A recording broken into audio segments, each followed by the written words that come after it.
প্রিয় দর্শক, অত্যন্ত মর্মান্তিক একটি ঘটনা ঘটে গেল ময়মনসিংহ জেলা বালুকা থানা এবং কি স্কয়ার মাস্টারবাড়ি সংলগ্ন মাস্টারবাড়ি বাজার থেকে অল্প একটু উত্তর পাশে ক্রাউন নামে গার্মেন্টসটি সুপরিচিত এবং এটা সবাই এক নামে ডাকে তেপান্তর গার্মেন্টস। দর্শক, একজন গার্মেন্টস শ্রমিককে এই ফ্যাক্টরির ভিতরে কে না কে গলা কেটে হত্যা করে বস্তায় ভরে গলা কাটা অবস্থায় রক্তাক্ত অবস্থায় তাকে একটি হাউজের ভিতরে রেখে দেওয়া হয়েছে।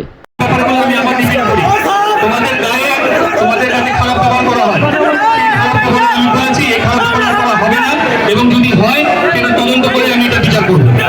আমাকে 7 দিনের সময় দিতে হবে। তোমাদের স্টিল বিল্ডিং থেকে সিরাজকে অলরেডি বাদ দেওয়া হয়েছে। আমাকে একটুখানি অনুসন্ধানের সুযোগ দিতে হবে। দর্শক, আপনারা শুনতে পেয়েছেন, তারা 7 দিনের সময় নিয়েছে, এর ভিতরে তদন্ত করে সঠিক বিচার করবে।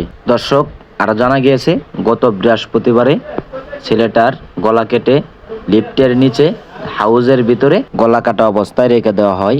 যখন পচে দুর্গন্ধ বের হয় তখন খোঁজাখুঁজি করে রবিবার আনুমানিক 1টা থেকে 1:30টার মধ্যেই খোঁজাখুঁজি করে লাশের সন্ধান মিলে।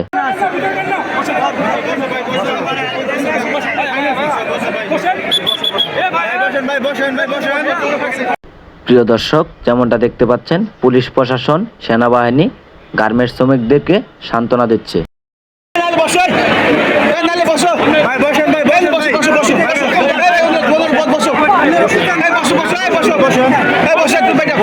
দর্শক, এই হচ্ছে গলা কাটা অবস্থায় ছেলেটার ছবি ডাস্টবিনের ভিতরে পড়ে রয়েছে, আর এটা হচ্ছে জীবিত অবস্থায় ছেলেটার ছবি। দেখতেই পাচ্ছেন দর্শক আপনারা। দর্শক, আরো জানতে পেরেছি স্টিল বিল্ডিং এর 3 তলায় সুইং লাইন নাম্বার 20 সে একজন আয়রনম্যান ছিল এবং কি ছেলেটার নামও জানা গিয়েছে। ছেলেটার নাম হচ্ছে সাজ্জাদ।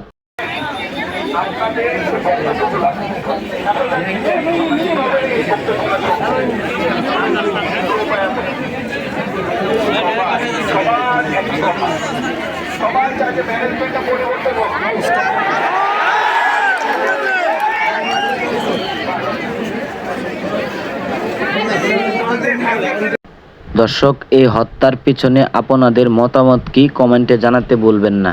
আরেকটি কথা না বললেই নয়, আপনাদের যাদের এই ভিডিওটা ভালো লেগেছে এবং কি কোনো কিছু বুঝতে পেরেছেন, দয়া করে সবাই একটা করে শেয়ার করে সারা বাংলাদেশে ছড়িয়ে দেন। আর যদি ভিডিওটা ভালো লেগে থাকে তাহলে মনির ভাই 2.0 ফেসবুক পেজটাকে ফলো দিতে ভুলবেন না। সকলকেই ধন্যবাদ।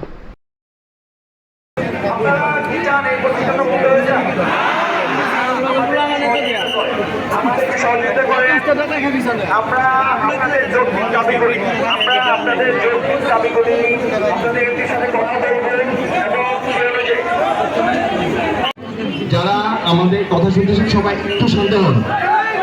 যারা বাইরে আছেন ভিতরে চলে আসেন, সবাই ভিতরে চলে আসেন।